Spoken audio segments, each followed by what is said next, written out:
Alright, gang, encounter 4 happens in the exact same room. We still got stairs, we still got dog, we still got void. Our rally flag is in the same spot.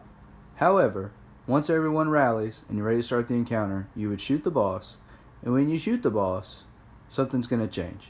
Immediately under, and I mean immediately under the rally flag, one of those little buff circles on the ground is going to spawn. So your 3 players who have been your buff holding players from the start of every encounter, you're going to want to have them in the buff circle under where the rally flag is. The other 3 players who have been denoted as left, right, mid, whatever, they've taken names like Team 1, Team 2, Team 3, etc. They just go to their respective area. So if in encounter 3 you were at stairs or dog or void, you go back to stairs, dog, or void, your buff player is going to join you. In this encounter, however, as opposed to the first one, there is no way for only 3 players to ever have the buff. There is, however, a way to know who starts with it and who is going to get it as needed. So, since everyone's going to be trading the buff, but you can do it at will, it's important to remember the clockwise motion. And there's going to be a lot of clockwise things happening here, so I'm going to go over them in detail. So now that we're all in our positions, in our respective areas, with our buffed and our unbuffed players, we're going to assume a safe position. As our man Rubber Cookie, formerly Sniper King, likes to say, the safest place is under the boss's nuts. So, everyone gets a big boss who's shooting a bunch of fireballs at stairs, dog, void, etc. Everyone's just going to get literally up against the invisible wall that's right under his nuts, and that's where we're going to ride this encounter out. Now, in every area, so stairs, dog, and void, there's going to be some boxes up here by your boss. They're just kind of there just to kind of designate a safe location, whatever, a midpoint. On the back side of those boxes, there's either going to be a couple of acolytes or a knight. Your buffed player can kill the knights, your unbuffed player can kill the acolytes. And let's say, for example, we're looking just at stairs as an isolated incident. Behind one box is going to be a knight, behind the other box is going to be the acolytes. You're going to get 3 rounds of acolyte and knight combo. If the knight's on this side to start with, then in the next spawn wave, he's going to flip-flop, and then on the third wave, he's going to flip-flop. So you can always know which way to look. Just turn to your immediate left or right, blast him with a shotgun, and get right back under his nuts. You'll be safe from the fireballs. Now, another thing to be aware of in this encounter is, within it starting, within 8-10 seconds, there's going to be a crystal spawn. We've been dealing with these crystals throughout, just not as heavily in this last third encounter. However, in this encounter, the crystal will absolutely wipe you. What's cool about the crystal is that while we can't project where it will start, we know where it's going. It is always moving clockwise, just like we are. So, let's say, for example, a crystal spawns on stairs. It is going to spawn somewhere in this general area, either on top of the boxes, on top of these boxes up here by where you are, in the air, in between, but it'll be fairly accessible. It's going to be the same for every area. It's going to happen kind of between where you're standing and the midpoint in like a reverse triangle from you, just kind of in this area. When you hear the sound cue for the crystal, that's cool to know to look for it, but the best way is when you find that very first crystal, whichever area it's in, if it's always going to move clockwise, then your first 2 players can run up to it from their zone, buffed and unbuffed. You have to shoot it at the same time. Again, melees work, but sometimes they're unreliable, so just be aware that you could be messing yourself up. When they shoot it, you get another 10, maybe 15 seconds, and the crystal's going to move clockwise. So let's say the crystal starts at stairs, and it's somewhere in their little triangle of an area here. Well, when it happens, and they knock it out together, while their knight and their acolytes and stuff are spawning, that crystal's then going to move to dog. And it's going to happen somewhere in their triangle. And when they both come up and melee or shoot it together, it's going to move over here to void. And it's going to keep traveling around this room through the entire encounter until boss damage starts. And even then, it will continue. It just won't be as steady. So, with the crystal in mind, we know where to stand, which is under the boss's nuts. We're taking out buffed players. I'm going to go for knights. And as far as taking out the unbuffed enemies, those are going to be your acolytes. Sometimes you'll get some cursed thrall and an ogre. After you do your third round, everyone can kind of move out from under his nuts and kind of take a safer position over here, kind of hovering by the middle.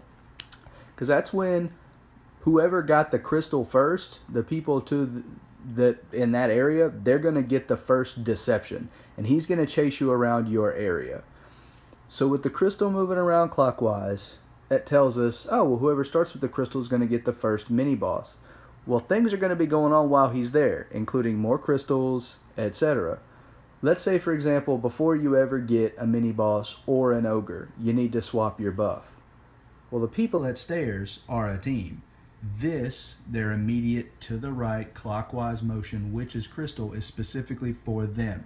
So at any point in time, you can just look at your partner and say, hey, let's go switch. And then you go switch.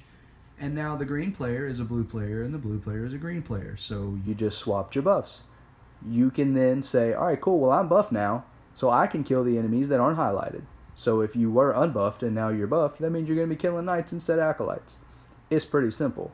At any point in time, any of these teams can head to their clockwise Witch's Crystal and just casually swap their buff.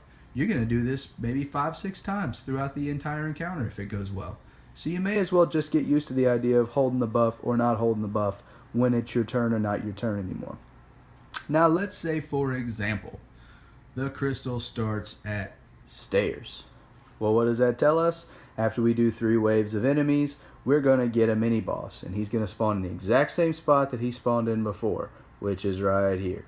So let's see what happens when that goes down. So at this point, all of our players have come out from under the nuts, and they are kind of existing somewhere in the middle under some cover from the fireball boss, etc.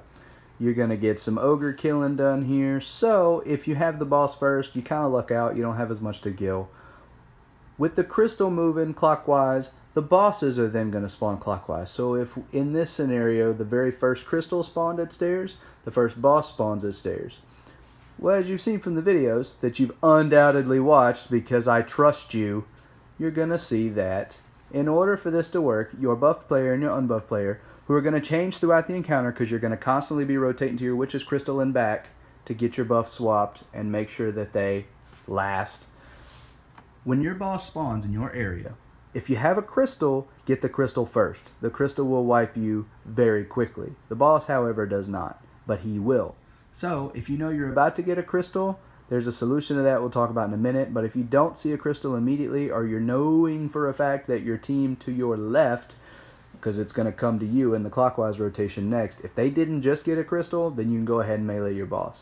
You'll see a lot of different strats where people will try to get him up here, as long as he's at the top of the stairs, anywhere at the top of your half a stop sign stair area. As long as he's up there, your buff player can melee him, and it basically primes him for like a second or two, and your unbuff player can then melee him.